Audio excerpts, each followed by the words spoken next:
kabar lanjutan nih dari kasus pembubaran ibadah yang diadakan kelompok mahasiswa di Tangerang Selatan. Para pelaku, 1 orang ketua RT dan 3 orang warga ditangkap pada 6 Mei setelah sebelumnya berstatus saksi. 4 orang ini punya peran masing-masing dalam kasus pelanggaran hak kebebasan beribadah itu. Si ketua RT memprovokasi dan memaki para mahasiswa yang lagi beribadah, sementara 3 orang lain berperan sebagai pelaku penyerangan. Kata Kapolres Tangsel, AKBP Ibnu Bagus Santoso, para pelaku dijerat pasal 170 KUHP terkait pengeroyokan. Ancaman hukumannya penjara 5 tahun 6 bulan. Kasus ini bukan kasus pengeroyokan biasa, tapi pengeroyokan atas dasar kebencian berbasis agama. Jadi seharusnya pelaku dijerat dengan pasal berlapis. Dengan begitu bisa memunculkan efek jerah kepada siapapun yang ingin melakukan hal yang sama. Yuk lawan intoleransi beragama. Ingat, sepanjang sejarah presiden, baru kali ini presiden yang kurang ajar mengkhianati dan menyakiti hati rakyat Indonesia. Ada apa dengan ini? Justru kami sebagai rakyat kecil bertanya, ada apa? Apakah utang piutangnya selalu membesar, membengkak, sehingga ibu kota Jakarta bisa kamu jual? Ini pertanyaan saya. Sama oligarki. Jadi saya mengutuk keras. Saya tidak takut dengan kematian, tapi saya ingat bahwa seorang pendolim pasti akan mati dengan cara yang tidak Terhormat. Tidak terhormat. Sangat terhina. Bahkan bisa saja rakyat yang membunuh pemerintah tersebut. Karena rakyat sudah tersakiti dan terdolimi. Lihat rakyat yang di luar sana, yang di pedesaan sana. Jangankan memikirkan IKN, untuk makan pun sulit. Ini kami sebagai relawan langsung terjun ke daerah-daerah. Betapa sakitnya rakyat. Siapa calon yang pantas untuk menjadi gubernur DKI saat di depan kita ini sekarang ini sedang akan kita jalankan. Jangan salah pilih Bapak Ibu, nggak usah jauh-jauh ya. Insya Allah ini usulan Bu Jati aja pribadi nih ya, mohon maaf kalau memang mengikuti. Saya sangat harapkan ada 1 orang yang luar biasa, yang menurut saya tokoh yang luar biasa, yang berani, yang amanah, dalam segala hal sudah mumpuni, apalagi dalam bidang agama. Ya, mungkin semua bisa menebak siapa begitu. Beliau adalah Profesor Dr. Egy Sujana. Setuju nggak kalau kita DKI secara independen? Ya, lagi-lagi memang banyak sekali yang nanya ke IG saya soal apakah Ahok bisa ikut nyagup lagi. Tentu kita paham ya kenapa ada pertanyaan ini ya. Dan menurut saya tentu Ahok bisa mengajukan sebagai calon gubernur Jakarta lagi. Karena Januari 2024 kemarin itu Ahok sudah melewati 5 tahun pasca ia keluar dari Makobrimob. Karena memang aturannya seperti itu. Artinya secara peraturan perundangan Pak Ahok sangat bisa maju lagi dalam kontestasi Pilkada Jakarta nanti. Nah, yang menarik adalah kalau misalnya di Pilkada Jakarta 2024 ini, Ahok bisa lawan Anies lagi. Bicara banjir, ini sebetulnya sudah dikerjakan dari sejak zaman Belanda. Teorinya ketika air datang banyak, air itu bukan dibendung. Kalau bangun bendung tetap dia bisa meluap kan. Apakah kita Belanda membangun sumur resapan? Iya, kami semua lakukan. Tetapi tidak semua tempat bisa bangun sumur resapan. Karena di Jakarta ini kan, Jakarta itu kan muara ya. Sama kayak dulu orang tanya sama saya, kenapa nggak mau ganti nama-nama jalan gitu ya. Waduh, kalau saya ganti nama jalan, repot banget gitu ya. Orang mesti ganti cap surat. Semua surat itu menambah biaya, menipiskan kantong orang Jakarta gitu. Kita fokus saja lah apa yang membuat perut kenyang warga Jakarta, pikirannya tenang, asal otaknya penuh gitu ya, sama dompetnya penuh. Itu aja kita fokus. Jangan hal-hal administrasi akhirnya membuat terjadi oknum pungli memanfaatkan. Ada maklar yang membantu mengurus itu semua. Nah, itu yang saya pikir. Yang paling penting bagi saya bukan kajian-kajian. Kita tahu terlalu banyak. Yang paling penting Anda berani eksekusi. Kadang kita tidak populer, tapi demi untuk Jakarta lebih baik, popularitas itu tidak penting. Hanya sementara kalau popularitas hanya pencitraan. Bagi saya yang paling penting adalah melakukan eksekusi sehingga kita meninggalkan legacy. Bahwa yang kita kerjakan itu ada. Jadi sekali lagi bagi saya itu bukan suatu hal yang sangat penting. Jadi jangan merepotkan orang lah. Kenapa saudaraku yang masih saya perjuangkan Anies Baswedan dan Muhaimin kok datang ke KPU tanda tangan menyetujui kemenangan 02. Janji tanggal 22 datang ke depan masa, kita nggak datang. Kita ditipu terus. Ya, bagaimana? Jauh-jauh hari sudah saya ingatkan, ini hakim semua bermasalah. Hakimnya nggak benar, harus dilawan. Dipuja-puja. Ayo para blow-on pemuja demokrasi. MK sumber masalah dengan putusan 90 yang memungkinkan anak kecil menjadi wakil presiden. Padahal belum cukup umur dan belum cukup dewasa. Nabi Muhammad saja yang dijuluki Al-Amin baru menjadi Rasul ketika usia 40 tahun.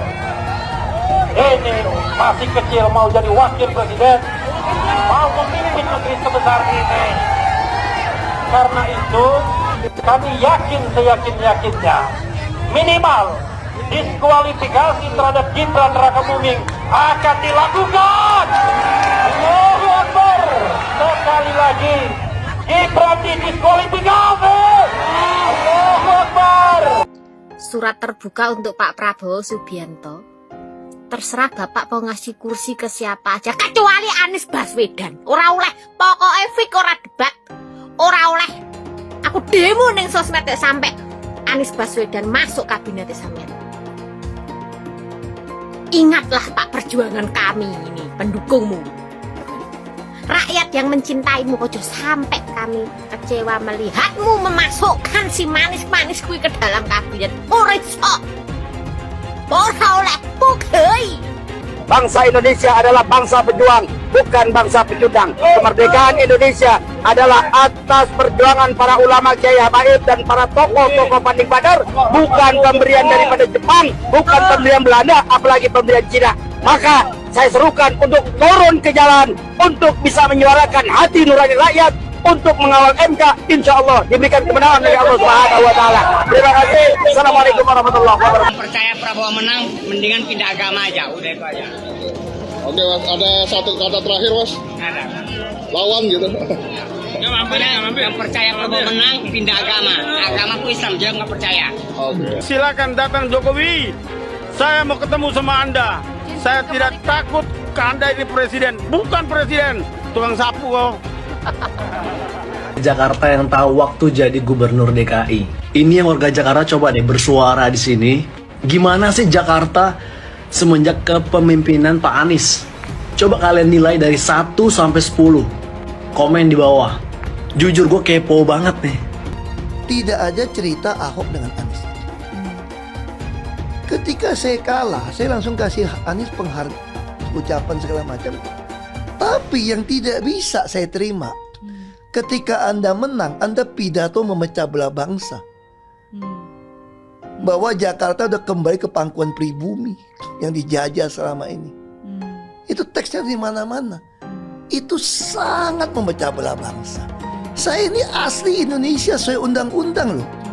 Apa kata saya namanya Ahok? Itu yang tidak betul seorang Anies lakukan. Bagi saya Anies sangat tidak negarawan. Anda udah menang, yes okay gitu loh. Saya juga tidak bawa ke MA, nggak bawa ke MK. Waktu Anda ulang tahun DKI saya juga datang. Tapi kenapa Anda mesti pidato seperti itu? Itu Muhaimin Iskandar pasti akan menjadi tersangka. Apakah kasus korupsinya ada indikasinya kuat? Laporan BPK. Laporan BPK itu menyimpulkan Formula E tidak boleh dibiayai oleh APBN maupun APBD. Firm itu ya? Firm, karena menurut undang-undang yang boleh dibiayai oleh APBN, APBD itu undang-undang olahraga tertentu yang disukai rakyat secara masif. Nah, lalu disebut yang masif itu apa? Sepak bola, voli, bulu tangkis, sirkuit itu tidak ada. Nah, lalu BPK minta ini supaya didalami, ada indikasi tidak benar. Nah, setiap ini mau didalami, ribut, katanya mau menjegal Anies gitu. Sehingga sekarang ya kalau pertimbangan politisnya begitu, saya bilang silakan aja KPK. Tapi kalau Anda tanya ke saya, bukan bahkan saya ya, KPK itu bukan Kalau Anda tanya ke saya, Anda pedulikan itu tegak kan? Yang tersangka setelah Pilpres ini namanya Anies Baswedan dan Muhaimin. Mas Anies pernah terkait dengan dengan kasus Formula E, kemudian Mas Ganjar terkait dengan iktp, kemudian Pak Gus Muhaimin terkait dengan kasus yang lain, dan mereka pernah dipanggil KPK. Nah, kemudian dia jelaskan karena ada proses kasus itu, bisa jadi pasca Pilpres ada yang jadi tersangka. Ketika ada pelanggaran etika dan Bapak tetap jalan terus dengan cawapres yang melanggar etika, artinya ada kompromi atas standar etika. Standar etika ini fakta. Ini fakta. Dan kemudian dalam pidato Bapak mengolok-olok tentang pentingnya etika. Saya tidak tega untuk mengulanginya. Pertanyaannya, apa penjelasan Pak Prabowo soal itu semua? Saya menilai, maaf ya, karena Anda desak saya terus terang aja saya menilai Anda tidak pantas bicara soal etik. Itu saja. Saya merasa bahwa Anda itu posturing, ya. Anda tuh menyesatkan. Itu aja, ya. Saya boleh berpendapat kan? Saya menilai Anda tidak berhak bicara soal etik karena Anda memberi contoh yang tidak baik soal etik. Terima kasih. Pak Prabowo, itu sebelumnya Pak Prabowo sudah menyumbangkan 400 miliar untuk pencalonan Pak Anies sebagai gubernur. Nah itu kalau kita bicara etik di mananya? Dan kalau Mbak bilang Pak Prabowo hanya mengejar kekuasaan, saya tanya, sekarang Pak Anies memangnya maju jadi capres itu mengejar apa? Saya tanya, apakah nggak mengejar kekuasaan sebagai calon presiden? Mas Anies. Mas Anies, masa sih angin kok sampai nggak punya KTP lo ya? Angin keluar, angin masuk, angin keluar, masuk angin dodo ya, angin puting beliung, wes angin-anginan itu kok semua bisanya nggak punya KTP itu lo ya? Angin dari Jakarta ke Lampung ke Sumatera ke Jawa itu ya, kok bisanya liar begitu? Sama seperti air hujan ya, air hujan itu yang banjir itu bukan banjir ya, itu air parkir ya, air yang parkir Mas Anies. Mau punya pemimpin yang seperti itu ya, mau punya pemimpin yang seperti itu, dikiranya rakyat ini bodoh semua kali ya. Air hujan jatuh ke bumi, nggak boleh masuk gorong-gorong. Yang banjir itu bukan banjir, itu parkir, Mas Anies. Mas Anies pernah jadi gubernur 5 tahun di DKI. DKI menerima indeks polusi tertinggi di dunia. Bagaimana dengan anggaran 80T, Pak Anies sebagai gubernur tidak dapat berbuat sesuatu yang berarti untuk mengurangi polusi. Terima kasih. Polusi udara tak punya KTP, angin tak ada KTP-nya. Angin itu bergerak dari sana sini. Ketika polutan yang muncul dari pembangkit listrik tenaga uap mengalir ke Jakarta, maka Jakarta punya indikator, karena itu Jakarta mengatakan ada polusi udara. Ya susah kalau kita menyalahkan angin dari mana saja ya. Kalau kita dengan gampang menyalahkan angin, hujan dan sebagainya, ya mungkin tidak perlu ada pemerintahan kalau begitu ya. Apa yang bisa diharapkan dari Anies? Nggak ada. Jakarta amburadul, mimpin Jakarta aja amburadul, apalagi mimpin Indonesia. Anies itu perbual. Kayak mana apa karena perbual itu? Pembohong. Pembohong itu Anies itu. Gak usah dengar itu. Nggak layak jadi pemimpin. Apalagi jadi presiden. Di Jakarta aja kamu tengok itu amburadul. Di Jakarta tingkat kemiskinan tinggi. Pembangunan apa yang bisa dibangun Jakarta? Satu puskesmas pun bangunnya nggak ada. Masjid aja nggak dibangun, mau ibadah. Di mana-mana kelebihan bayar. Apa yang bisa dibangun Anies? Satu aja nggak ada. Satu saja tunjukkan apa yang bikin Anies dibangun di Jakarta. Anies, siapa di belakangnya? Oligarki, satu. HTI, FPI. Masa Indonesia bukan cari orang Yaman. Indonesia cari nyaman. Lawang jadi gubernur aja 5 tahun kamu nggak ngerti masalah Jakarta. Apa yang kamu lakukan dengan Jakarta? Nggak ada, Nis, nggak ada. Masalah Jakarta segitu banyak, tak satu pun yang selesai. Yang ada malah kerusakan bertambah. Saya mensyukuri kenapa kalah, kenapa ditahan. Saya bersyukur atas itu semua. Saya coba bayangkan ya, kalau seandainya waktu itu kita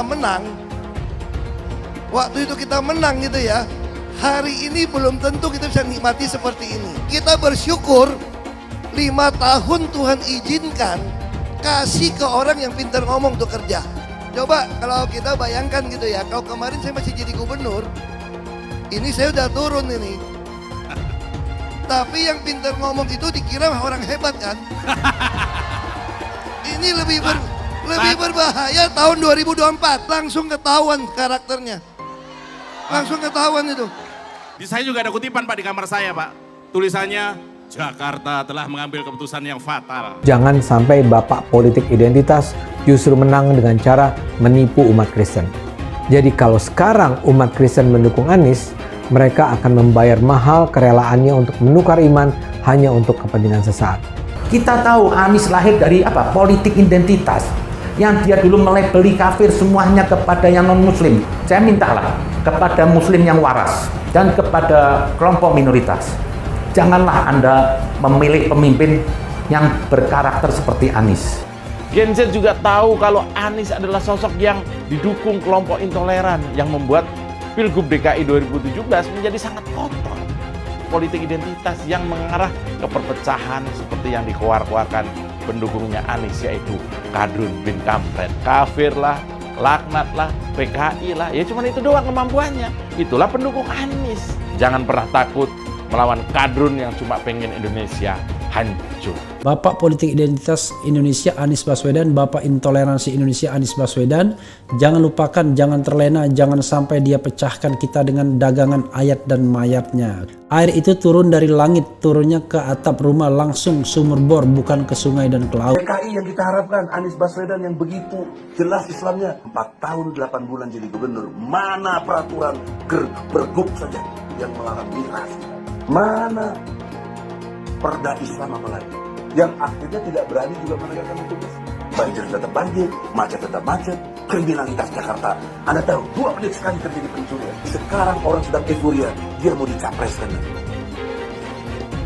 Bagaimana umat terjebak lagi, bodoh lagi, masuk lagi. Kalau misalnya memang Anies itu mau maju dan dia tekad mau menegakkan hukum Islam dan menyatakan perlawanan, saya peduli. Tapi dia tidak lakukan itu. Dulu janjinya apa ya?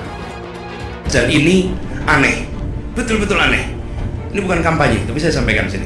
Di satu sisi menyiapkan jalur-jalur air untuk dikirim ke laut, di sisi lain di lautnya dipasang dengan pulau reklamasi. Tinggal tunggu waktu jadi rob, air balik. Dan ini melawan sunatullah. Kenapa? Air itu turun dari langit ke bumi, bukan ke laut. Harusnya dimasukkan ke dalam bumi, masukkan tanah. Di seluruh dunia air jatuh itu dimasukkan ke tanah, bukan dialirkan pakai gorong-gorong raksasa ke laut. Jakarta telah mengambil keputusan yang fatal. Bukan banjir, itu memang parkir air. Bukan banjir, itu memang parkir air. Masyarakat berkeliling dengan membawa toa untuk memberitahu semuanya, termasuk sirine. DKI Bond 82 miliar. Apa alat transportasi yang dimiliki oleh hampir setiap orang?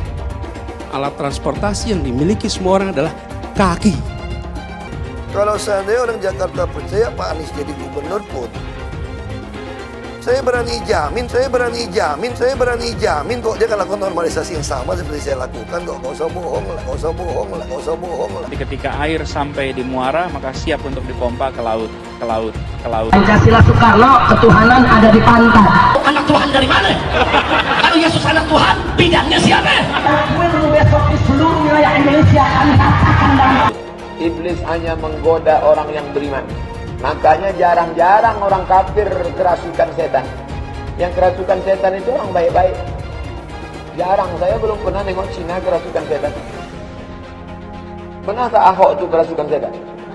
Tidak, setannya juga. Karena sesama setan dilarang saling menggoda. Karena di salib itu ada jin kafir. Karena di salib itu ada jin kafir. Karena di salib itu ada jin kafir. Haleluya.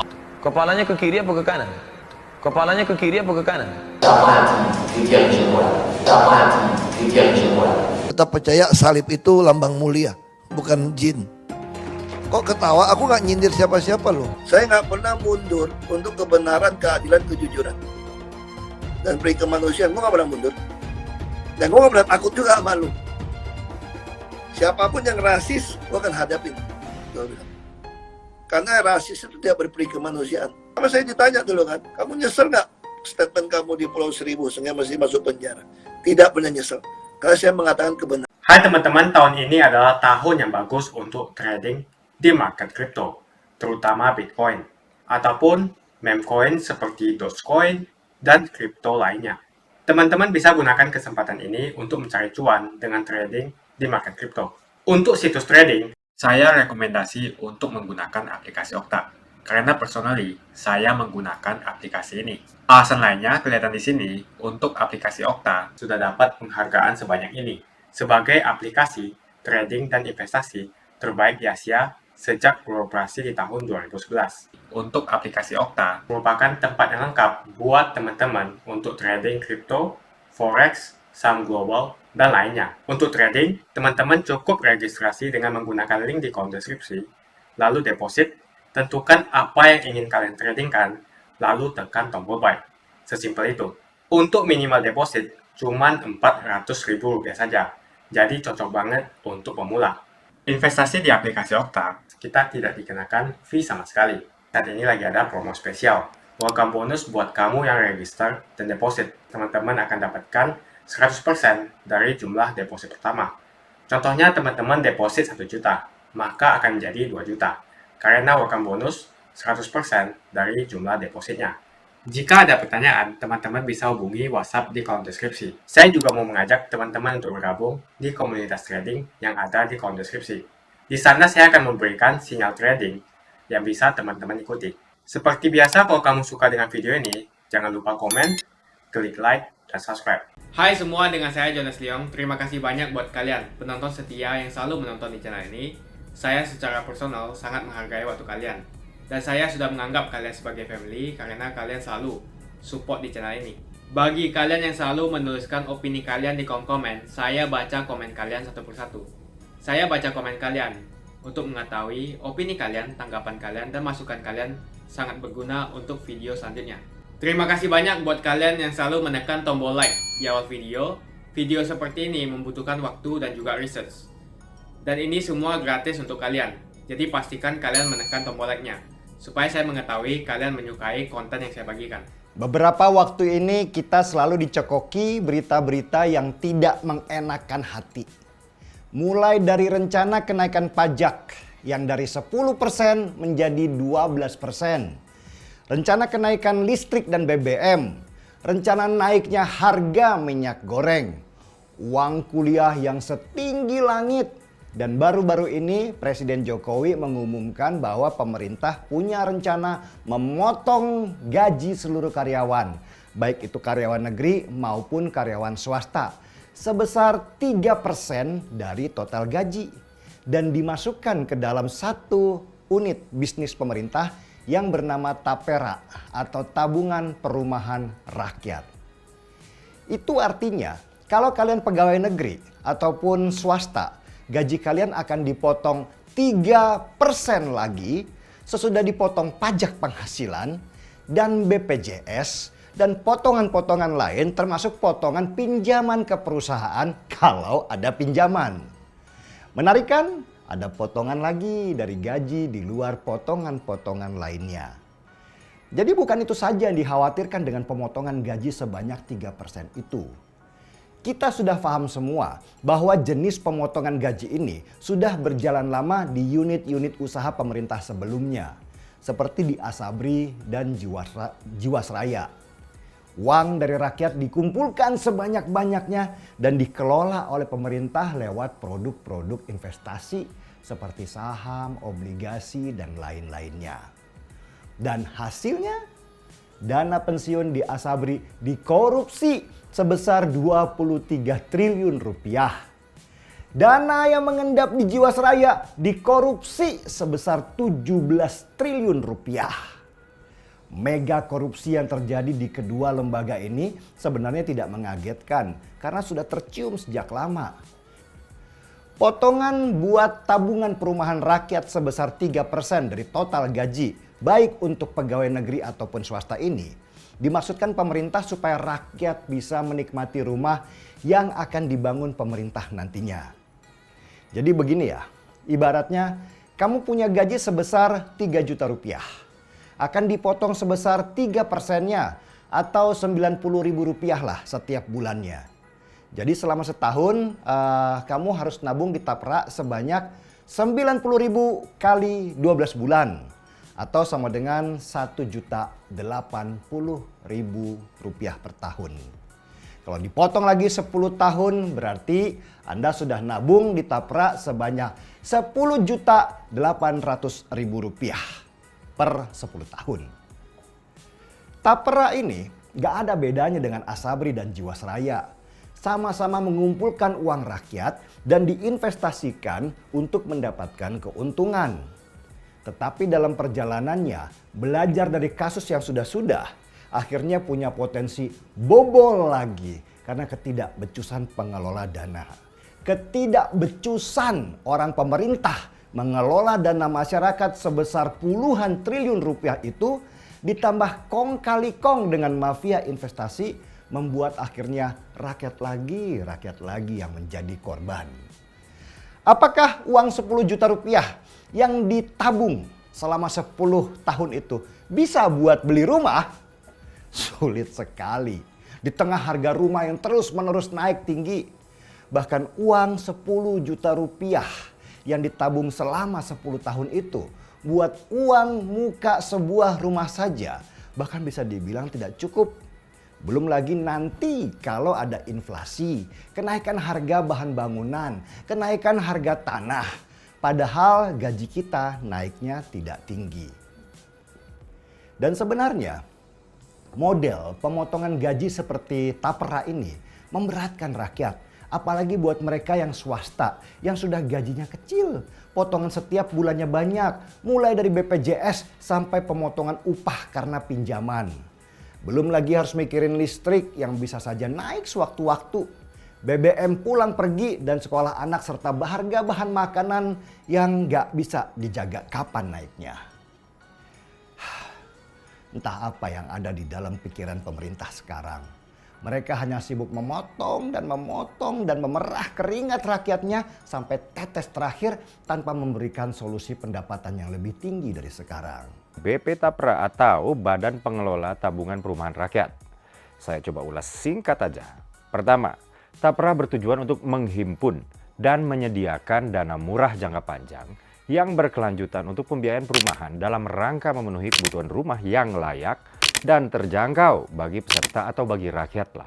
Yang wajib menjadi peserta Tapera adalah seluruh ASN, TNI, Polri, ya, juga pekerja swasta dan pekerja mandiri atau contoh konkretnya adalah pelaku usaha kelontong lah ya gampangnya yang belum memiliki rumah dan berpenghasilan minimal UMR atau di atas UMR. Jadi setiap mereka yang penghasilannya UMR atau di atas UMR tanpa pengecualian wajib menjadi peserta Tapera. Nah ini justru yang mau saya bahas yaitu frasa wajib ya, wajib WAJIB menjadi peserta Tapera. Lalu bagaimana mekanismenya? Begini, peserta Tapera ditarik semacam simpanan ya, uangnya ditarik sebesar 3% dari gajinya. Di mana 2,5% dibayarkan oleh si peserta dan 0,5% sisanya dibayarkan oleh si pemberi kerja atau perusahaan tempat si peserta itu bekerja. Jadi setelah si peserta tersebut pensiun atau ketika si peserta udah berusia 58 tahun ya, seluruh iuran si peserta plus uang hasil timbal hasil investasi dari uang yang ditabung peserta akan diberikan kepada si peserta. Lalu apa aja sih manfaat Tapera? Jadi gini, manfaat Tapera adalah menyediakan pendanaan yang dihimpun dari simpanan dan imbal hasil investasi untuk 3 hal. Pertama, untuk pembiayaan membeli rumah, ya misalnya untuk DP rumah, untuk cicilan rumah, ya misalnya begitulah. Nah, yang kedua untuk pembiayaan membangun rumah. Jadi kalau yang pertama itu untuk beli rumah, yang kedua untuk bangun rumah. Nah ini nih, yang ketiga adalah untuk renovasi rumah. Tujuan dan manfaatnya sih bagus ya. Nah, sampai sini ya, saya pikir kalau pengelolanya nggak korup alias akuntabel, ya bagus-bagus aja sih. Tapi begini, konsep ini pun sebetulnya redundant atau tumpang tindih dengan konsep jaminan hari tua yang dikelola oleh BPJS Tenaga Kerja yang juga menyediakan ruang untuk tabungan buat membeli, membuat, dan merenovasi rumah. Jadi publik bertanya, kalau sudah ada BPJS Tenaga Kerja yang punya komponen jaminan hari tua untuk perumahan rakyat yang skemanya juga mirip Tapera, lalu ngapain ada Tapera lagi? Begini, saya adalah pendukung pemerintah, tapi saya harus jujur bahwa saya nggak setuju pegawai swasta dan pekerja mandiri seperti ya pelaku usaha mikro seperti ya kelontong tadilah ya, diwajibkan untuk menjadi peserta Tapera. Kalau ASN, TNI, Polri, oke lah, karena mereka adalah bagian dari pemerintah, sehingga mereka wajib menyukseskan program pemerintah. Tapi kalau pekerja swasta, menurut saya sih enggak ya. Kenapa? Karena kalau konsepnya adalah tabungan, seharusnya dia bersifat sukarela. Kita nabung, ya kita yang memutuskan mau nabung apa enggak. Kalaupun mau, besarannya berapa? Ya kecuali ASN dan TNI Polri ya. Apalagi menjadi peserta Tapera ini bersifat wajib, bukan opsional. Ini adalah salah satu kritik yang menghujani PP Tapera saat ini. Saya sendiri sebagai pembelajar kesejahteraan jadi bingung. Untuk apa ada dua program yang sangat mirip ini diadakan? Ya. Akibatnya karena keduanya diambil dari gaji pekerja, maka wajar kemudian pekerja merasa diberatkan. Teman-teman, ramai banget orang yang nyerang pemerintah terkait lahirnya PP ini. Saya telusuri lagi proses pembuatan undang-undang tersebut dan saya temukan bahwa pertama, dalam pembahasan RUU tersebut ya, sewaktu Undang-Undang Tapera ini masih menjadi RUU, yang paling ngotot untuk RUU tersebut disahkan adalah PDIP dan PKS. Dikutip dari laman resmi DPR RI, justru pemerintah yang resisten terhadap RUU ini saat itu ya, dan fraksi PDIP yang ngotot banget RUU ini segera disahkan.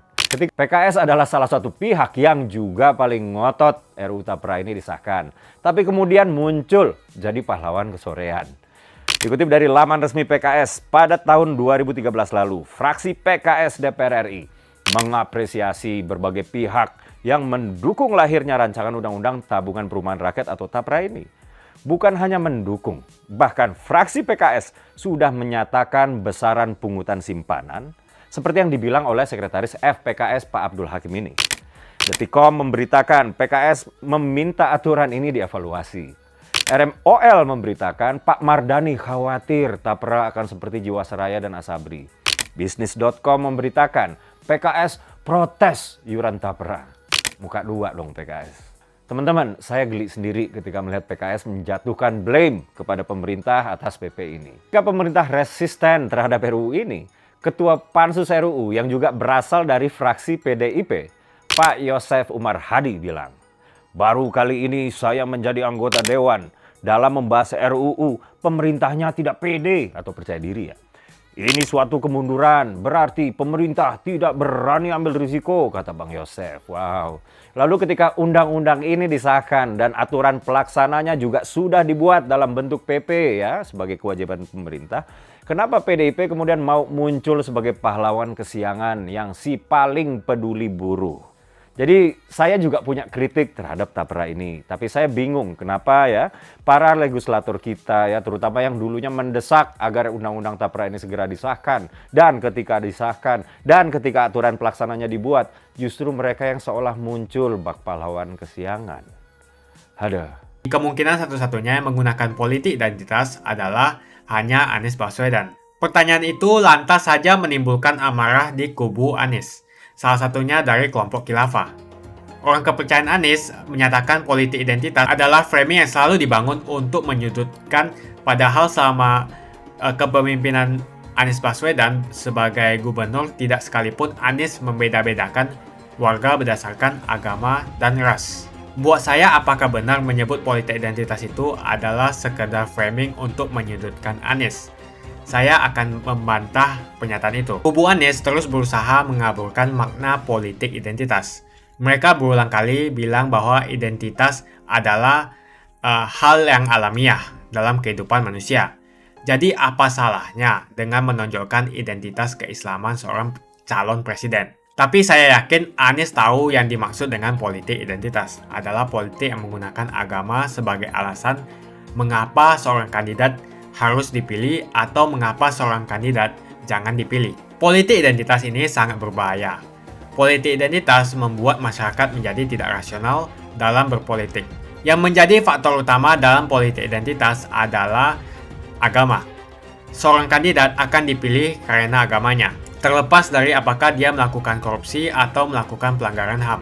Ketika politik identitas digunakan, maka ini akan berpotensi konflik, karena usai pemilihan, konflik itu akan terus berlangsung dalam waktu yang lama. Masalahnya, ada alasan yang cukup kuat untuk menduga bahwa Anies sangat mungkin menggunakan politik identitas, yang memang dikatakan normal ketika menjabat sebagai gubernur DKI. Dalam proses menjadi gubernur, kubu Anies jelas-jelas menggunakan agama sebagai alasan untuk menjatuhkan Ahok. Anies jelas-jelas menggunakan agama sebagai alasan untuk menjatuhkan Ahok, sampai akhirnya Ahok dipenjara. Jadi ada track record sebelumnya bahwa Anies bisa menggunakan politik identitas untuk mencapai tujuannya.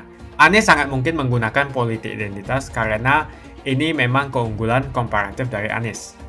Dia mungkin saja seorang doktor dari Amerika Serikat, tapi rekam jejak kepemimpinannya sangat tidak bagus. Dia gagal sebagai rektor Paramadina, gagal sebagai menteri, dan gagal sebagai gubernur.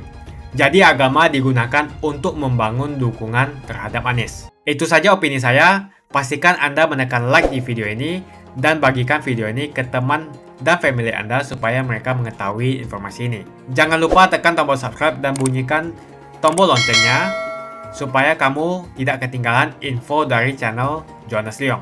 Dan saya akan jumpa kalian di video selanjutnya.